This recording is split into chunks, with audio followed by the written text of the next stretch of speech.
Hi friends, my name is Shabnam and welcome in my class Education 77. So guys, it's my first video, so please support me. Guys आज हम ना class 6 की NCERT history की NCERT का first chapter उसके बारे में पढ़ेंगे। चैप्टर का नाम है what where how and when. So बिना किसी देरी के हम स्टार्ट करते हैं। तो सबसे पहले गाइज हम ये जानते हैं कि व्हाट इज हिस्ट्री। हिस्ट्री क्या होती है? तो हिस्ट्री क्या होती है? हिस्ट्री एक तरह की स्टडी होती है जो हमें पास्ट की स्टोरीज यानी पास्ट में जो स्टोरीज हुई हैं यानी कहानियाँ हुई हैं, पास्ट में जो इवेंट हुए हैं उनके बारे में हमें बताती है। यानी पास्ट में जो भी घटनाएं हुई हैं, जो जो भी कहानियां हैं उनके बारे में हमें हिस्ट्री बताती है। इसके अलावा हमें हिस्ट्री जो होता है वो पास्ट में जो कंट्रीज होती है उनमें जो पॉलिटिकल, सोशल और इकोनॉमिकल लेवल पे जो चेंजेस होते हैं ना, यानी कि जो भी चेंजेस होंगे उन सब के बारे में, यानी पास्ट में राजनीतिक, सामाजिक और आर्थिक लेवल पे जो भी चेंज हुए हैं सोसाइटी के अंदर, उन सब के बारे में हमें हिस्ट्री बताती है। सो हिस्ट्री क्या होती है अब हमें समझ में आ गया है, राइट। अब हम ये जानते हैं कि why should we study history. हम हिस्ट्री क्यों पढ़ते हैं, हम हिस्ट्री क्यों जानना चाहते हैं या हमें हिस्ट्री क्यों पढ़ना चाहिए? तो उसका पहला रीज़न ये हो सकता है कि हिस्ट्री हमें पास्ट के बारे में बताती है। It tell us about past, हमारा जो अतीत है उसके बारे में हमें बताती है। दूसरा क्या होगा, it give us understanding of our ancient culture. Ancient culture का मतलब एनिसेंट कल्चर जो हमारा, जो पास्ट में जो हमारा कल्चर है था, और इसके अलावा पास्ट में जो हमारी लाइफ स्टाइल थी उसके बारे में हमें बताती है। इसके अलावा हमें हिस्ट्री क्या करती है, हेल्प करती है। किस चीज़ में हेल्प करती है? पास्ट में जो भी प्रॉब्लम थी उन प्रॉब्लम को सुलझाने में हमारी हेल्प करती है। यानी कि पास्ट में जो प्रॉब्लम थी वो किस तरह से लोगों ने सॉर्ट आउट की थी, उसको अगर हम हिस्ट्री के थ्रू पता लगा लेते हैं, समझ जाते हैं, पढ़ लेते हैं, तो भी हमारे प्रेजेंट में अगर इस तरह की कोई प्रॉब्लम आती है तो वो सोल्व करने में हमें हिस्ट्री हेल्प कर सकती है, राइट। तो इन सब रीज़न की वजह से हम क्या करते हैं, हिस्ट्री को पढ़ते हैं। बट अब हम नेक्स्ट ये जानेंगे कि जब हम हिस्ट्री को पढ़ रहे हैं, जान रहे हैं, तो सबसे पहले हम ये पढ़ेंगे उसमें फर्स्ट चैप्टर में कि वेयर डिड पीपल लिव, लोग रहते कहाँ थे। क्योंकि आज तो हम किसी कंट्री में रह रहे हैं, किसी कंट्री की किसी स्टेट का कोई सिटी है उसके अंदर हम रह रहे हैं। पर पास्ट में तो ऐसा नहीं होता था ना। पास्ट में तो कोई कंट्रीज, कोई सिटीज़ इस तरह से नहीं होती थी। पास्ट में तो कोई भी एक एरिया होता होगा ना जहाँ पे लोग रहा करते होंगे। इस तरह से एक फिक्स डिसाइडेड जगह पे तो वो नहीं रहते होंगे। तो लोग रहते कहाँ थे? तो पास्ट में लोग कहाँ रहते थे? Banks of this river of several thousand year में, यानी कि हजारों साल पहले लोग कहाँ रहते थे? जो नदी होती थी उसका जो बैंक है, उसका जो किनारा होता था, नदी के किनारे पे लोग रहा करते थे। इसलिए रहा करते होंगे, आई थिंक नदी के किनारे क्यों रहा करते थे लोग? इसलिए रहा करते थे ताकि उनके लिए सर्वाइवल क्या होता था, इजीली होता था। क्योंकि उन्हें वहाँ से पानी मिल जाता था आसानी से पीने के लिए, और जो भी है इसके अलावा लोग और भी कई चीज़ें हैं। इसके अलावा लोगों के पास स्किल होती थी गेदर की। गेदर यानी कि इकट्ठा करना, जैसे कि वो फूड वगैरह, जो भी फ्रूट्स वगैरह होते थे ना, उनको वो इकट्ठा कर लेते थे। इसके साथ ही उनके पास इस तरह की इन्फॉर्मेशन भी धीरे धीरे आने लगी थी। इन्फॉर्मेशन कि मतलब किस तरह से उनको जो है फूड को, बीज वगैरह को डालना है ज़मीन में और फूड को प्रोड्यूस करना है ताकि वो उनका सर्वाइवल जो है अच्छे से कर सके, राइट। तो इसके अलावा जो उस टाइम पे लोग ऑल्सो हंटेड एनिमल यानी कि जानवरों का शिकार भी करते थे। ताकि जानवरों का शिकार वो इसलिए करते थे ताकि उस शिकार से जो है वो उनका सर्वाइवल कर सके, उनके लाइवलीहुड के लिए। तो अब हम ये जानेंगे गाइस कि स्टार्टिंग में जो है लोग रहते कहाँ थे, यानी कि कौन से एरियाज़ है जहाँ पर उनको उनके निशान देखने को मिलते हैं। तो सुलेमान एंड किरथार हिल्स, यानी कि सुलेमान और किरथार हिल्स में हमें जो है नॉर्थ वेस्ट वाला जो एरिया है वहाँ पर लोगों के रहने के निशान प्राचीन काल में यानी एनिसेंट काल में देखने को मिलते हैं। इस चीज़ को गाइस हम मैप के थ्रू समझने की कोशिश करते हैं कि इंडिया के मैप में ये दोनों एरियाज़ कहाँ पे पड़ते हैं। सो गाइज ये है इंडिया का मैप। यहाँ पर आप देखिए कि जो इंडिया के मैप में नॉर्थ वेस्ट साइड है उसमें सुलेमान और किरथा नाम के दो एरियाज पड़ते हैं जहाँ पर एनिसेंट काल में लोगों के रहने के निशान देखने को मिले हैं। ओके। इसके अलावा गाइस जो है कुछ और जगह है जहाँ पे जो है लोगों का क्रॉप्स यानी जो फसल होती है उसको उगाने के जो है वीट यानी गेहूं की फसल उगाई गई थी 8,000 साल पहले। लोग जो है सबसे पहले उन्होंने गेहूं की फसल आई थिंक उगाना स्टार्ट किया होगा। तो वो उस वक्त वहाँ पे जो एरियाज़ हैं वहाँ पे देखने को मिलते हैं कि लोगों ने किस तरह से गेहूं की फसल का उत्पादन किया था। इसके अलावा जो है लोगों ने जो है एनिमल्स लाइक शिप, केटल और गॉड, इन सबको जो है इन सब का भी पालन पोषण करना क्या किया था, स्टार्ट किया था। और ये सारी चीज़ें हमको कहाँ देखने को मिलती है? ये सब उन्होंने स्टार्ट किया था, राइट। तो इस तरह के जो है गेहूं वगैरह के जो क्रॉप्स है इन सबका उत्पादन नॉर्थ ईस्ट एरिया में जो गारो हिल्स है वहाँ पर, और जो विंध्यास वाला जो एरिया है सेंट्रल इन इंडिया, वहाँ पर देखने को मिलता है कि लोगों ने जो है क्रॉप्स का उत्पादन किया। उसमें स्पेशली जो है लोगों ने वीट का उत्पादन स्टार्ट किया ताकि ये सब कुछ उन्होंने जो है फूड का, कैसे फूड प्रोड्यूस करना सीखा और उसको जो है उन्होंने प्रोड्यूस किया। तो उसके जो निशान हैं, जो वो साक्षी जो है हमको इन एरियाज़ में देखने को मिलते हैं। तो गाइस देखिए मैप में ये जो विंध्यास वाला जो एरिया है ये इंडिया के सेंट्रल में आ रहा है। यहाँ पर जो है निशान देखने को मिले हैं, लोग जो क्रॉप्स वगैरह गेहूं वगैरह उगाते थे वो। इसके अलावा ये जो गारो हिल्स है यानी कि इंडिया के मैप में जो ईस्ट, नॉर्थ ईस्ट वाला जो एरिया है, नॉर्थ ईस्ट वाला, वहाँ पर लोगों का इस तरह का निशान देखने को मिला है कि वो किस तरह से जो है एनिमल्स का जो है वो पालन करते थे, उनको रखते थे, पालते थे उनके सर्वाइवल के लिए। इसके बाद गाइस हम ये देखेंगे कि जो रिवर है, इंडस जो रिवर है, इंडस जिसको बोलते हैं, और इस tributaries are smaller river that flow into large river. इसका मतलब ये है कि जो इसके अलावा हमें जो लोगों के निशान है वो कहाँ देखने को मिलते हैं, जो इंडस रिवर है इसमें देखने को मिलते हैं, और साथ ही साथ इंडस रिवर के किनारों पर, यानी कि और उसके ट्रिब्यूटरीज का मतलब ये होता है कि जैसे कि एक बड़ी सी रिवर बह रही है गाइस, राइट। अब इसमें जब छोटी छोटी रिवर आकर मिल जाती हैं, तो जो बड़ी सी नदी है, इस नदी में जब और नदी आकर मिल रही हैं तो उनको ट्रिब्यूटरीज बोलते हैं। तो ये इंडस रिवर और उसकी जो ट्रिब्यूटरीज है उन सबको क्या बोलेंगे, उन सबको हम, उन सब की जो बैंक्स है यानी कि उनका जो किनारा है, वहां पर जो है एनिसेंट काल में जो है लोगों के रहने के निशान देखने को मिले हैं। अब हम इसको मैप के थ्रू भी समझ लेते हैं कि देखिए जैसे कि ये इंडस रिवर यहाँ से ये बह रही है, तो इसमें जो ये झेलम, चेना, सतलज और नदियाँ आकर यानी मिल चुकी हैं, तो इसको ट्रिब्यूटरीज बोलेंगे और नदियों को। तो ये इस तरह से ये जो इंडिया के जो मैप है ये इस तरह से क्रॉस करी हैं ये नदियाँ। अबाउट 44,700 ईयर एगो, यानी कि 4,700 साल पहले इस तरह की सिटीज़ जो हैं यहाँ पर जो नदियों के जो किनारे होते हैं ना वहाँ पर देखने को मिली हैं। जैसे कि गंगा एंड इट्स ट्रिब्यूटरी, यानी गंगा और उसकी जो उसके साथ जो मिलने वाली नदियाँ उनके किनारों पर सी कॉर्ड्स यानी कि जो समुद्र का तल होता है वहाँ पर हमको जो है देखने को मिली हैं कि इस तरह की लोगों की संख्या और लोगों का रहने का रहन सहन और ढंग। ये जो गंगा है और इसकी जो ट्रिब्यूटरी इनको उस टाइम पे सन बोला जाता था। एनिसेंट काल में जो है, एनिसेंट काल में जो साउथ ऑफ द गंगा जो है वो एज अ मगध का एरिया कहलाती थी, यानी कि जो गंगा नदी है उसका जो साउथ वाला एरिया है उसको मगध वाला एरिया बोला जाता था। और गाइज आई थिंक आप सभी ने मगध के बारे में तो सुना ही होगा, जो कि मगध जो है अब प्रेजेंट टाइम में बिहार में पड़ता है। ये वहाँ पर उस टाइम पे बहुत ही शक्तिशाली शासक रहा करता था, और जिसने एक बहुत लार्ज यानी बहुत बड़ा एक राज्य किंगडम जो है बना रखा था, सेटअप किया हुआ था।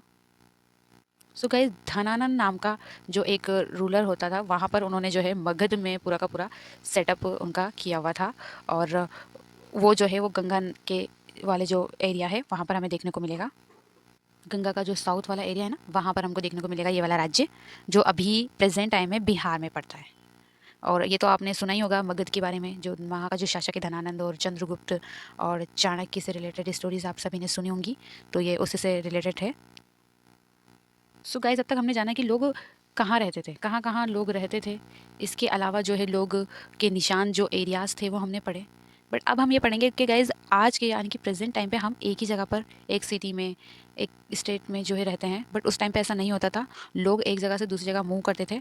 तो मूवमेंट ऑफ द पीपल अब हम पढ़ेंगे।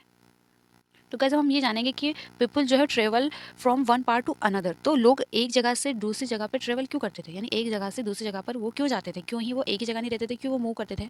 तो उसके पीछे कुछ रीज़न है। पहला रीज़न ये है इसकी इन सर्च ऑफ लिवलीहुड, यानी कि अपना सर्वाइवल करने के लिए, अपनी लाइफ के लिए, अपनी लाइफ को सेव करने के लिए, अपनी लाइफ की केयर करने के लिए जो है वो एक जगह से दूसरी जगह पर मूव करते थे।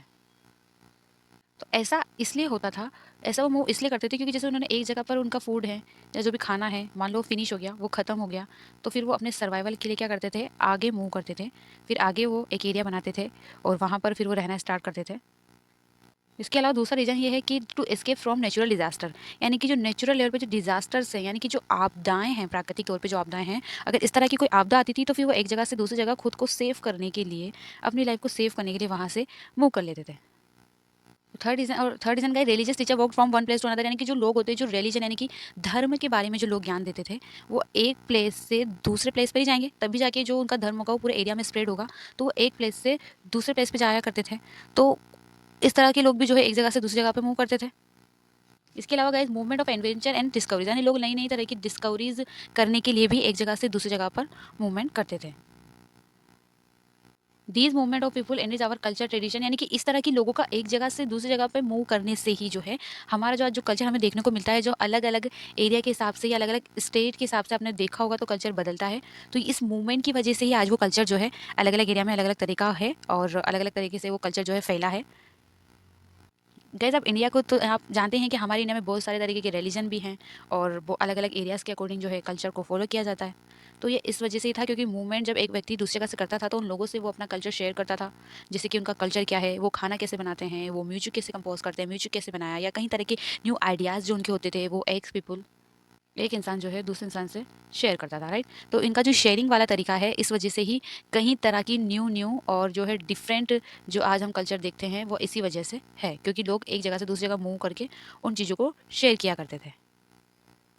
सो गाइज अब तक हमने ये पढ़ा कि किस तरह से लोग रहा करते थे, किस तरह से लोग कहाँ रहते थे और कौन से एरियाज़ में लोग रहते थे। इसके अलावा हमने ये देखा कि लोग मूव करते थे तो क्यों करते थे।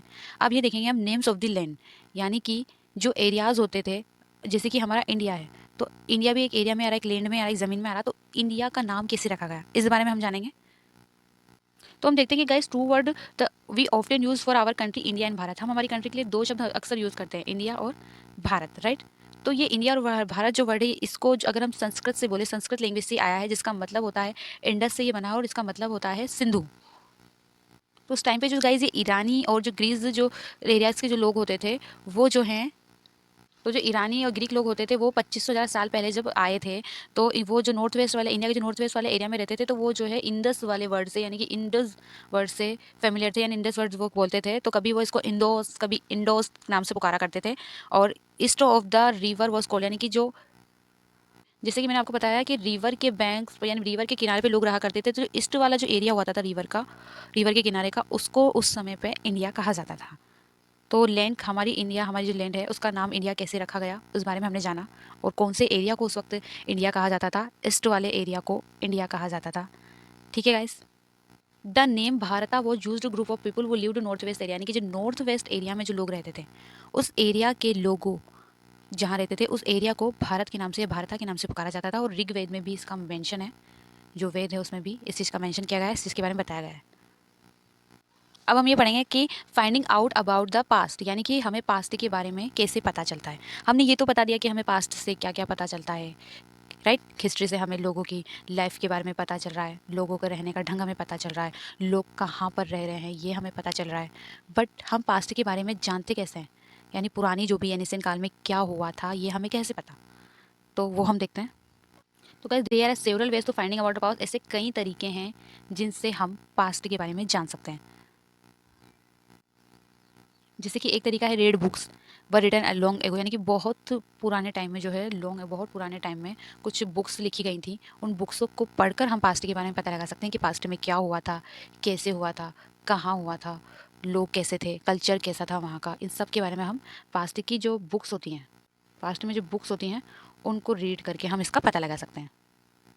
इसके अलावा हम पास्ट के बारे में मैन्यूस्क्रिप्ट, यानी कि उस समय जो पास्ट में जो बुकें लिखी गई थी गाइज, उनको मैन्यूस्क्रिप्ट बोला जाता था, यानी कि पांडुलिपि, पांडुलिपि बोला जाता था। तो पांडुलिपि जो है वो रिटन बाय हैंड, यानी हाथ से लिखी जाती थी, और लेटिन वर्ड में से मनु बोला जाता था, यानी कि हैंड। तो मैन्यूस्क्रिप्ट को लेटिन वर्ड में मनु बोला जाता है, जिसका मतलब होता है हैंड। और पांडुलिपियों पे जो चीज़ें लिखी गई थी उससे हमें पता चलता है पास्ट के बारे में। पांडुलिपि पे जो चीज़ है वो पाम लीफ है, जो ताड़ के जो पत्ते होते थे उन पर इस तरह से लिखा जाता था। और ये जो ट्रीज़ हैं ये ज़्यादातर हमें हिमालय वाला जो एरिया है वहाँ पर देखने को मिलती हैं, हिमालय वाला एरिया में हमें ये देखने को मिलती हैं। Over the years many manuscript of eaten by same, but guys बहुत सारी जो इस तरह की मैन्यूस्क्रिप्ट थी वो डेस्ट्रॉयड हो गई थी, क्योंकि या तो वो ख़राब हो गई थी या किसी इंसेक्ट वगैरह ने उसे खा लिया था, क्योंकि वो इस तरह से, मैंने बताया ना आपको, लीफ यानी पत्तों के ऊपर लिखा जाता था, तो वो इतना सर्वाइव नहीं कर पाई। और बट उनमें से कुछ जो मैनी है वो सर्वाइव किया, जिनसे हमें इन्फॉर्मेशन जानकारी मिलती है पास्ट के बारे में। इस इमेज को देखिए, ये इमेज जो है इसमें जो लिखा हुआ है ये उसी टाइम की जो लैंग्वेज है उसमें लिखा हुआ है, और ये जो पाम लीफ है जिसके बारे में हम बात करें ये उसी पे लिखा हुआ है। ये जो पाम लीफ है मैन्यूस्क्रिप्ट, इसको हज़ारों साल पहले लिखा गया था, और उसके बाद जो है इनको लिखने के बाद इनको मैन्यूस्क्रिप्ट को क्या करते थे, अलग अलग जगह पर जो है, मतलब इनको कट किया जाता था, लीव्स को, पत्तों को कट किया जाता था और टाइट यानी बांधा जाता था एक बुक के साथ, एक बुक जैसा इसको बना दिया जाता था, आपस में इनको बांध दिया जाता था। और इसी से हमें जो है हिस्ट्री में के जो एविडेंस है या इवेंट्स है, मतलब हिस्ट्री के जो इवेंट्स उसके बारे में पता लगता है। गाइज मतलब क्वेश्चन है कि how do we know about the past, हमें पास्ट के बारे में कैसे पता लगता है, बट हमें पास्ट के बारे में किससे पता लगता है, क्योंकि हम तो इस तरह का कोई मैन्यूस्क्रिप्ट हमें तो कभी देखने को नहीं मिला, यानी कि हमने तो ऐसा कुछ सर्च नहीं किया, या ऐसा कोई मैन्यूस्क्रिप्ट हमें मिल गया हो और जिससे हम पास्ट के बारे में जान पा रहे हैं, समझ पा रहे हैं कि पास्ट में क्या हुआ था, कैसे हुआ था। तो गाइज इस तरह से जो है आर्कियोलॉजिस्ट और हिस्टोरियन जो है स्टडी करते हैं ऐसे कई सोर्सेज के बारे में, ऐसे कई सोर्सेज जो हमें पास्ट के बारे में बताते हैं, और जिन्हें आर्कोलॉजिकल एंड लिटरेरी, यानी कि जो पुरातात्विक चीज़ें बोलते हैं, उनकी स्टडी होती है, और उसके बाद जो है हमें हिस्ट्री के बारे में इस तरह की चीज़ें बताई जाती हैं और हम उसे पढ़ सकते हैं, जान सकते हैं। तो गाइस जो आर्कियोलॉजिस्ट होते हैं वो ह्यूमन हिस्ट्री को पता लगाते हैं, उनका फिजिकल एनालिसिस में, यानी किस तरह से ह्यूमन जो है बॉर्न हुए, जन्म हुआ, फिर कैसे कैसे धीरे धीरे उनका डेवलपमेंट हुआ, कैसे कैसे उनमें चेंजेस आए, ये सब कुछ जो है आर्कियोलॉजिस्ट उस टाइम की जो चीज़ें हैं उनके बारे में रिसर्च करते हैं, खोज करते हैं। और उस खोज के बाद ही वो जो है, हाँ, हिस्टोरियन को ये सारी चीज़ें बताते हैं, इतिहासकार को, जिन्होंने वो चीज़ें उस वक्त लिखी थी उसको स्टडी की जाती है, और फिर उससे हमें उन बुक्स के थ्रू हमें पास्ट के बारे में पता लगता है।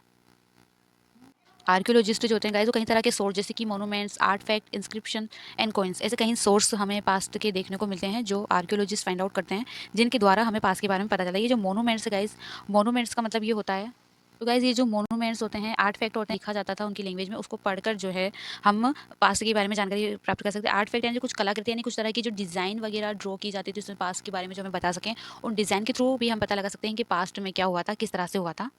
गाइस तो पास्ट के हमारे बारे में हमें मोनूमेंट्स, आर्टफैक्ट, इंक्रिप्शंस और कॉइन्स से भी हमें पास्ट के बारे में पता लगता है। मोनूमेंट्स का मतलब ये होता है जो पांडुलिपि होती थी, यानी कि जो ताड़ के या जो पत्ते, आपने जो सुना है, जो पत्तों पे या कहीं पे जो लिखा जाता था इस तरीके से, उनको ये आर्टफैक्ट यानी कलाकृति या डिज़ाइन वगैरह बनाई जाती थी उनसे, या फिर जो इंक्रिप्शन होते हैं यानी शिलालेख, यानी जो पत्थरों पर जो है गुदवाया जाता था, लिखवाया जाता था, उससे हमें पास्ट के बारे में पता चलता है। जो सिक्के, पास्ट के कुछ सिक्के हैं, कॉइन्स है, जिनसे हमें पास्ट की जानकारी मिलती है, क्योंकि उसमें वहाँ के जो किंग है उनका नाम वगैरह देखने को मिलता है, वहाँ का कल्चर वगैरह देखने को मिलता है। तो उन सब से, इन सब सोर्सेज से जो हमें हिस्ट्री के बारे में पता लगता है। और ये हिस्ट्री हमें कौन बताते हैं?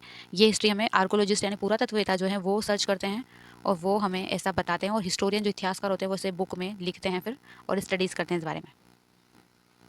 इसके अलावा हैंड रिटन और एनी अदर रिटन रिकॉर्ड, इसके अलावा हाथ से कई चीज़ें पास्ट के बारे में जो लिखी गई हैं, कई तरह के सोर्सेज है जिनसे हमें पता लगता है पास्ट के बारे में। इसके अलावा literary source include two types of literature, जैसे रिलीजियस लिटरेचर, सेकुलर लिटरेचर, यानी कि दो तरह का लिटरेचर यानी साहित्य के थ्रू भी हमको जो है पास्ट के बारे में पता लगता है। जैसे कि एक रिलीजियस लिटरेचर, तो एक साहित्य वो जो हमें रिलीजन धर्म के बारे में जानकारी देता है कि पास्ट में किस तरह का धर्म था, और वो धर्म किस तरह से एक जगह से दूसरी जगह पे आगे बढ़ा और लोगों ने उस धर्म को फॉलो किया। इसके अलावा जो बाकी का जो और जो लोगों की सोसाइटी है उसके बारे में भी बताया जाता है। तो वो दो तरह के सोर्सेज हैं, रिलीजियस लिटरेचर और सेकुलर लिटरेचर। सेकुलर लिटरेचर का मतलब होता है वो साहित्य जो धर्म से अलग है, यानी कि धर्मनिरपेक्ष जो लिटरेचर होता है, जो धर्म के अलावा जो बाकी की जो चीज़ें होती हैं उसके बारे में हमें जानकारी देता है, तो उसको सेकुलर लिटरेचर बोलते हैं।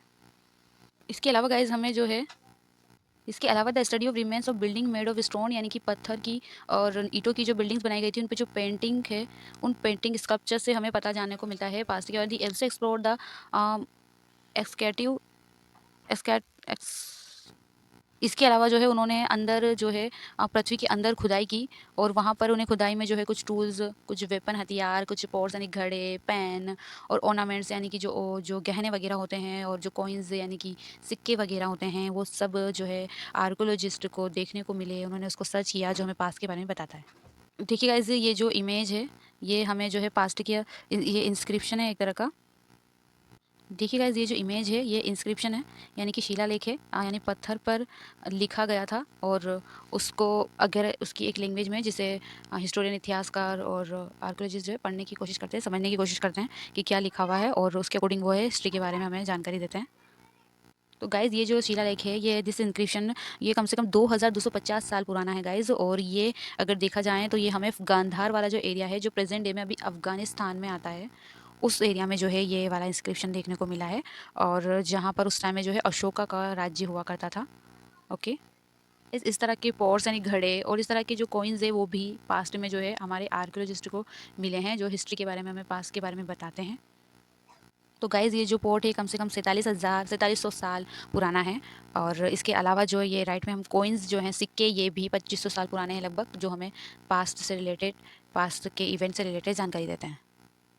इसके अलावा गाइज आर्कोलॉजिस्ट जो पुरातत्ववेत्ता है उन्होंने और भी कई तरह की सर्च की हैं, जैसे कि उन्होंने बोन्स यानी कि जो हड्डियां हैं जानवरों की, उसको देखा, जिससे पता लगाया जा सके कि लोग किस तरह से पालन वगैरह जो है पशुपालन वगैरह करते होंगे। इसका अलावा जो है, तो गाइज इस तरह से ये इंस्क्रिप्शंस और ये जो कॉइन्स होते हैं और ये जो मोनूमेंट्स होते हैं, मोनूमेंट्स यानी कि जो स्मारक होते हैं, और इसके अलावा जो ये गहने ऑर्नामेंट्स जो होते हैं, और ये जो कॉइन हैं, ये टूल और ये वेपन, ये सब जो हैं गाइज आर्कियोलॉजिस्ट के द्वारा फाइंड आउट किए गए हैं, सर्च किए गए हैं ज़मीन में खुदाई करके, और जो हमें पास्ट की जानकारी देते हैं।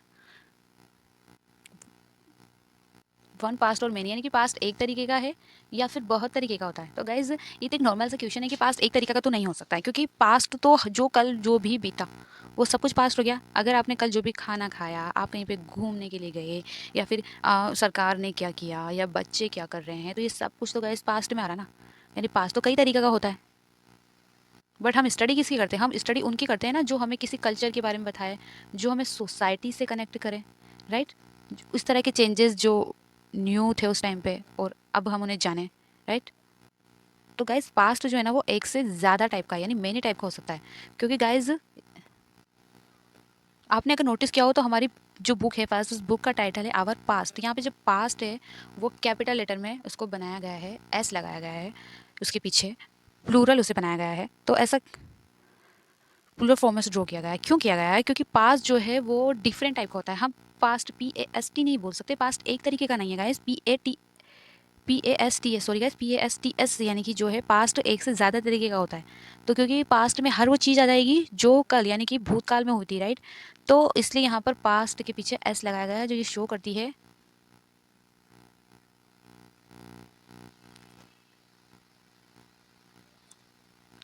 है कि फास्ट जो है जो डिड्यू जो पास्ट जो तो जो ये शो करती है कि एग्जाम्पल के लिए हम देखते हैं जैसे कि हर्डर्स और farmer were different of those king, यानी कि जिस तरह से जो फार्मर्स है राजा, उनकी जो लाइफस्टाइल है वो राजा की लाइफस्टाइल से अलग होंगी। तो अगर राजा अपने हिस्ट्री लिखवाता है तो वो अपने बारे में, अपने वर्क के बारे में लिखवाएगा, राइट। बट जो फार्मर वगैरह की जो हिस्ट्री को ऑब्जर्व किया जाएगा, वहाँ पर जो नॉर्मल जो लोग रहते हैं उनकी लाइफ को ऑब्जर्व किया जाएगा, तो वो राजा की लाइफ की से डिफरेंट रहेगी। तो ये सब भी तो पास्ट में आएगा ना। इसके अलावा जो मर्चेंट है यानी कि जो व्यापारी हैं, उन सब लोगों का तो डिफरेंट डिफरेंट पास्ट होगा। उनका रहने का तरीका, उनकी लाइफ, उनका स्ट्रक्चर तो डिफरेंट होगा, क्योंकि एक किंग का स्ट्रक्चर अलग होगा और एक वहाँ पर जो एक नॉर्मल सिटीजन है उसका स्ट्रक्चर अलग होगा, राइट। और हम ये भी देखेंगे कि लोग क्या होता है कि अलग अलग जो एरियाज़ होते हैं वहाँ पर डिफरेंट डिफरेंट एरियाज़ में डिफरेंट डिफरेंट तरह की चीज़ों को यूज़ किया जाता है। डिफरेंट डिफरेंट तरीके की कंट्रीज़ और एरियाज़ होते हैं, तो सबका हिस्ट्री जो होगी, पास्ट होगा, वो डिफरेंट रहेगा, सेम तो रहेगा नहीं।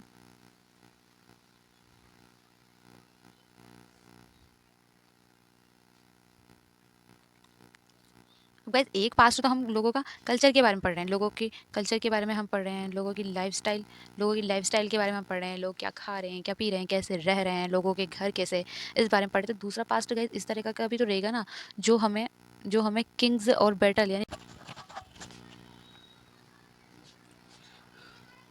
सो गाइस इस तरह से जो है डिफरेंट डिफरेंट पास्ट होता है। इसीलिए पास्ट पे जो है, पास्ट को हमारी बुक के जो नेम है उसमें पास्ट को PAST नहीं लिखा बल्कि PASTS लिखा, यानी कि प्लूरल में बताया। क्योंकि पास्ट जो है एक तरीके का नहीं होता है, कई तरीके का होता है। जैसे कि there is another kind of difference, we know a great deal about kings and battle. जैसे हम राजाओं के बारे में पास्ट में जानते हैं, राजाओं ने जो युद्ध लड़े उनके बारे में जानते हैं। The fort because they kept record their victory, उन्होंने इतनी फाइट्स लिखी ताकि फिर उनके जो रिकॉर्ड, उनकी ज़मीन वगैरह को आगे बढ़ा सके, फिर उन्हीं फाइट्स वगैरह को जो है रिकॉर्ड रखा गया और उनकी जीत को जो भी उन्होंने किया है। इसके अलावा भी तो पास्ट हो रहा है ना गाइस, जैसे कि एक नॉर्मल इंसान का, जैसे कि कोई शिकारी है या कोई मछुआरा है या कोई गेदरस फार्मर है, कुछ इकट्ठा ढूंढ के और इस तरह से खाने वाले जो होते हैं ना, एक जगह से दूसरे का मुंह करके खाते हैं, फूड वगैरह सर्च करके, और फार्मर किसान वगैरह होते हैं, तो इनका भी एक अलग रिकॉर्ड होता है जो कि हमें पास्ट के बारे में जानकारी देता है, राइट। तो इस तरह से गाइस जो आर्कोलॉजी होती है यानी कि जो पुरातात्विक जो मतलब जो बुक्स होती हैं वो हमको क्या कहते हैं, जो पुरातत्ववेताओं द्वारा बनाई गई है, लिखी गई है या डिफाइन की गई हैं, वो हमको हेल्प करती है। क्या हेल्प करती है? फाइंड आउट करने में, इस तरह की जानकारी को, लोगों की लाइफ को, हमें उस टाइप के जो उस समय का जो जीवन है उसको जानने के लिए हमें हेल्प करती है। और कुछ चीज़ें हैं, there is much that remain unknown, कुछ चीज़ें अब भी ऐसी हैं गाइस जिनका इतिहासकार, पुरातत्ववेता पता नहीं लगाए पाए, बट काफ़ी चीज़ें उन्होंने जानी है, वही हम जो है हिस्ट्री की बुक्स वगैरह में जो पढ़ते हैं। गाइस तो अब हम देखेंगे कि वो डू डेट्स मीन, यानी कि डेट्स का मतलब क्या होता है। जो तारीखें होती हैं, जैसे हम बोलते हैं कि मेरा बर्थडे इतनी तारीख को आता है, या फिर इस सन में ऐसा हुआ था, या फिर अभी हम बोलेंगे अभी 2024 चल रहा है, या फिर 5 साल पहले मैंने ऐसा किया था। तो ये जो सारे साल हैं ये हम कैसे काउंट करते हैं? ये हम डेट से काउंट करते हैं, गिनती से। यानी कि अगर आप ये बोल रहे हो मैं 24 साल का हो गया हूँ, तो आप कैसे काउंट कर रहे हो? किसी एक स्टैंड पॉइंट से, आप एक स्टैंड पॉइंट से इसको काउंट कर रहे हो ना कि मैं 24 साल का हो गया, कि मेरे जन्म से लेके अभी तक मैं 24 साल का हो गया हूँ। तो आप कैसे काउंट करोगे? तो वो चीज़ें आप जो है एक डेट होगी, उस आपकी बर्थ की डेट होगी, उस डेट से लेके अभी तक का जो सन चल रहा है, आप उन दोनों को जो है प्लस करोगे तो आपको पता चल जाएगा कि आप इतने साल के हो गए, राइट। तो डेट्स का बहुत मायने रखता है पास्ट को, हिस्ट्री का पता लगाने के लिए कि भाई इतने साल पहले ही हुआ था, तो कितने साल, हाउ मेनी, यानी कितने साल पहले ऐसा हुआ था, तो वो पता लगाने के लिए जो है हम डेट्स का यूज़ करते हैं। सो गाइस हम ये जो डेट्स थी ना, ये ईसाइयों के अकॉर्डिंग जो है जीसस क्राइस्ट को जो वो मानते थे, उनके भगवान मानते थे उनको, तो उनके बर्थ के अकॉर्डिंग जो है उन्होंने डेट्स को डिफाइन किया है, डेट्स को परिभाषित किया है। कि जैसे कि ये जीसस क्राइस्ट है गाइस, तो ये जीसस क्राइस्ट का जो जन्म हुआ है, उनका बर्थ है, तो ये जीसस क्राइस्ट का बर्थ से पहले की जो भी इंसिडेंट हुए हैं वो सारे आ जाएंगे बीसी में, और जीसस क्राइस्ट के बर्थ के बाद जो भी डेट्स आएंगी वो सारी आ जाएंगी एडी में। यानी कि बीसी का मतलब होता है बिफोर क्राइस्ट, और एडी का मतलब होता है एनो डोमिन, यानी इन the year of the Lord. यानी कि भगवान के जन्म से जो भी साल शुरू हुए हैं वो सब भगवान के जन्म और जन्म के बाद वाले साल हैं, तो उनको तो एडी बोल देंगे। और जो जीसस क्राइस्ट का जब जन्म नहीं हुआ था तो उससे पहले जो भी घटनाएं घटी हैं, जो भी साल, जो भी इवेंट्स हुए हैं, वो सब बीसी में काउंट हो जाएंगे, राइट। तो इसको इस तरह का एरा हम कैलकुलेट कर सकते हैं, जैसे कि ये जीसस क्राइस्ट है, ये जीसस क्राइस्ट का एरा है, ठीक है। तो अब जीसस क्राइस्ट के जन्म से पहले जो भी घटनाएं हुई हैं वो सब बीसी कहलाएंगी, यानी बिफोर क्राइस्ट, ठीक है। और जीसस क्राइस्ट के जन्म के बाद जो भी घटनाएं हुई हैं, जो भी इवेंट हुए हैं, उनके डेट के पीछे क्या लगेगा, एडी लगेगा, यानी कि एनो डोमिन, यानी कि in the year of lord, ठीक है गाइस। बट गाइस ये न्यू इन्फॉर्मेशन देखने को मिली कि sometime CE used of AD, यानी कभी कभार अभी प्रेजेंट टाइम में ज़्यादातर क्या हो रहा है कि एडी की जगह पर क्या यूज़ हो रहा है, सीई यूज़ हो रहा है, और बीसीई यूज़ हो रहा है बीसी की जगह पर, यानी कि बीसी की जगह पर लोग बीसीई का यूज़ कर रहे हैं। तो ऐसा क्यों गैस, क्योंकि क्या हुआ कि ये जो जीसस क्राइस्ट वाला जो फॉर्म दिया था जिन लोगों ने, उनके बाद जो वो लोग हैं उन्होंने जो है इस एडी और बीसी को एक्सेप्ट नहीं किया, क्योंकि वो ये बोलते हैं कि एडी में जो इन द ईयर ऑफ लॉर्ड बोला जा रहा है उसको, ये एडी को जो इन द ईयर ऑफ लॉर्ड बोला जा रहा है, तो बहुत से लोग जो जीसस क्राइस्ट को नहीं मानते थे, तो उनके अकॉर्डिंग वो डेट को जो है वो एडी के रूप में डिफाइन नहीं करना चाहते थे। वो कहते थे कि नहीं, इन द ईयर ऑफ लॉर्ड जो वर्ड है उससे उनको एक तरह की आप मान सकते हो कि एलर्जी थी, वो उसको डिफाइन नहीं करना चाह रहे थे। तो इसलिए उन्होंने एडी की जगह पर, जो बहुत सारे लोगों ने क्या करा, बहुत सारी कंट्रीज़ ने फिर एडी की जगह पर उन्होंने सीई का यूज़ स्टार्ट करना शुरू कर दिया, और बीसी की जगह पर उन्होंने बीसीई का यूज़ स्टार्ट कर दिया।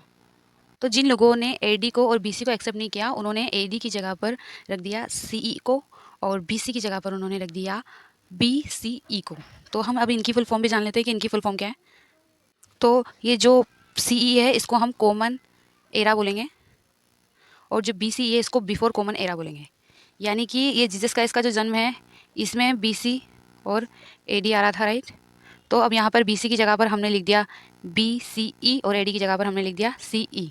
बट जो गाइज इस तरह से जो ये एक एरा बनाया गया था, वो एरा तो अभी वही है, बस अंतर सिर्फ इतना सा हुआ है कि उन्होंने जो क्राइस्ट नाम यूज़ हो रहा था यहाँ पे एडी में, वो जो एडी और बीसी में, वो बीसी और सीई में यूज़ नहीं हो रहा है। तो बस यही इन्होंने चेंज किया था, तो ये एक न्यू चेंज है। जैसे ये देखिए, ये बीसी की जगह बीसीई यूज़ होने लग गया और एडी की जगह सीई यूज़ होने लग गया, एक एरा तो होगा वही बनेगा। तो जो बिफोर क्राइस्ट से पहले जो जन्म हुए हैं वो सब बीसी में आ जाएंगे, और क्राइस्ट के बाद जो जो डेट्स आई हैं वो सारी एडी में आ जाएंगी, ठीक है। सो गाइज ये था हमारा हिस्ट्री का चैप्टर फर्स्ट। अगर आपको ये वीडियो पसंद आई हो तो प्लीज़ इसे लाइक करें, इसे शेयर करें, और सब्सक्राइब करें चैनल को। Thank you so much guys.